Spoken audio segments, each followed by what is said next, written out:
Hey friends, I hope that you are having a wonderful day today. My name is Luciano and I make videos on the internet.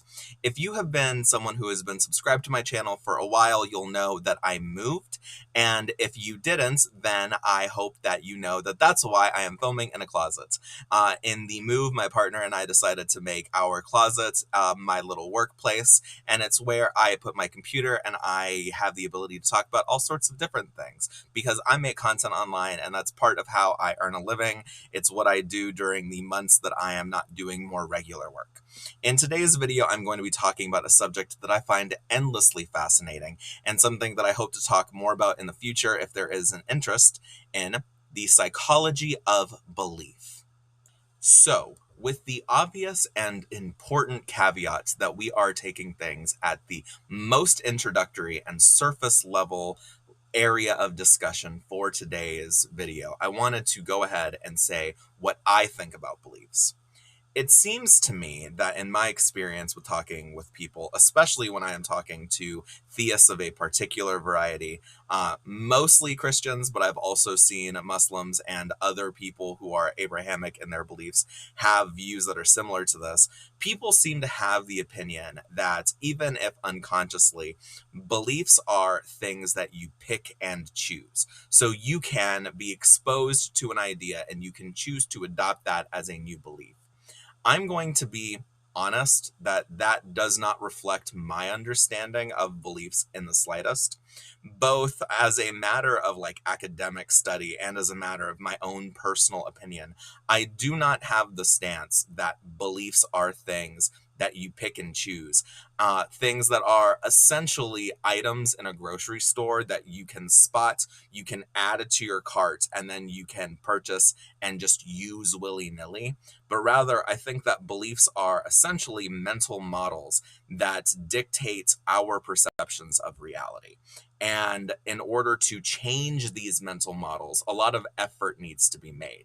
There are behaviors that can subtly influence how likely these beliefs are to change, such as someone who is open-minded, hearing new ideas and arguments and investigating them independently, thus being more likely to come across something that might change their point of view, versus someone who stubbornly and dogmatically clings to an idea and refuses to meaningfully listen to arguments and evidence against it.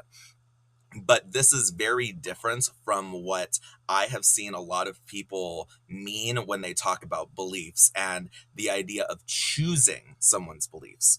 This is very present in some versions of Christianity, wherein in order to be saved, you have to make a sort of conscious choice to welcome God into your heart.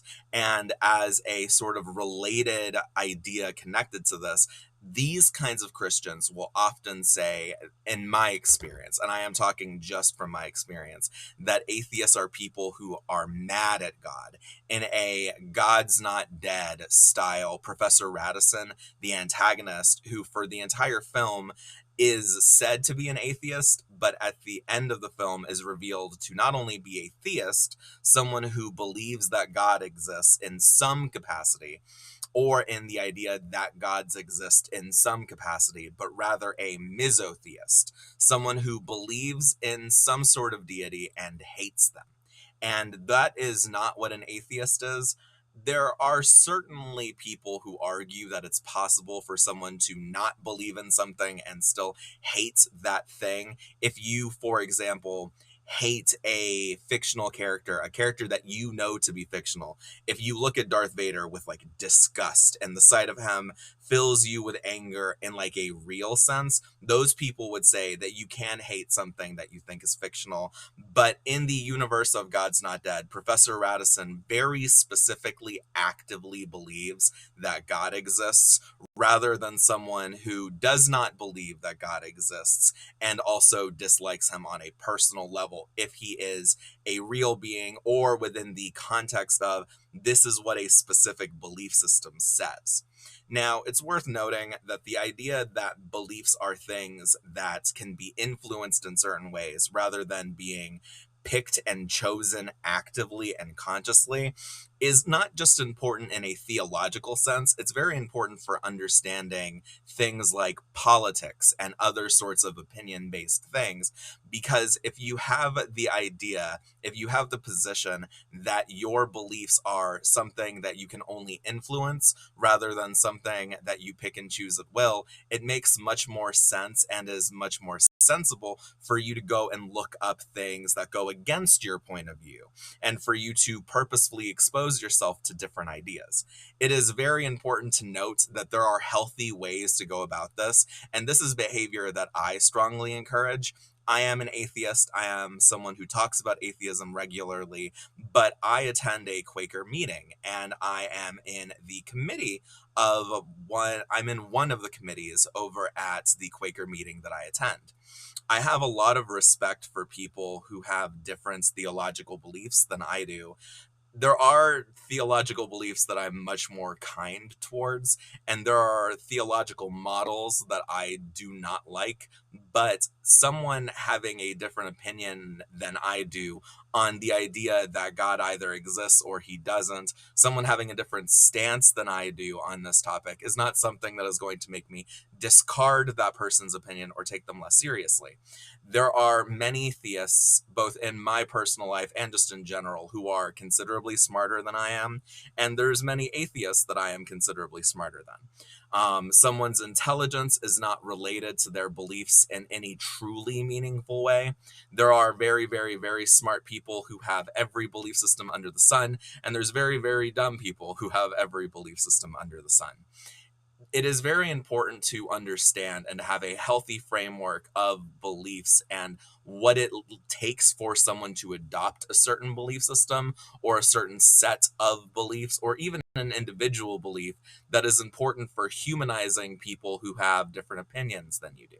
It is something that I think that we should all be conscious of and be thoughtful of together. I am going to go ahead and end this video here because I do want to be respectful of both my time and other people's times. But also, now that I've said all of this, I would love to hear your opinions when it comes to beliefs and opinions. And also, I would like to know if you would be interested in us having a longer form discussion about this than one simple and, for me, fairly brief video. That said, I'm so excited to be back to making videos. I have missed all of you so deeply, and I can't wait to continue to talk about a wide range of different things. Because it's me, I can guarantee you that at some point I'm going to talk about jump chains and stuff in the future, but I also do want to talk about other things. I know that there are some people who are very interested in hearing me talk about other things, and while that's not the only thing that I think about when I'm making videos, it is something that obviously is a factor because I someday want to make a living creating content. I want to be someone who is working year-round, getting regular pay just from making videos and doing live streams and other such related things. So, now that I've said all of that, I hope that you have a truly wonderful day. I can't wait to hear how you've been, and I would love to see your comments both on this specific topic and on a bunch of other things in the future. Bye-bye, everyone!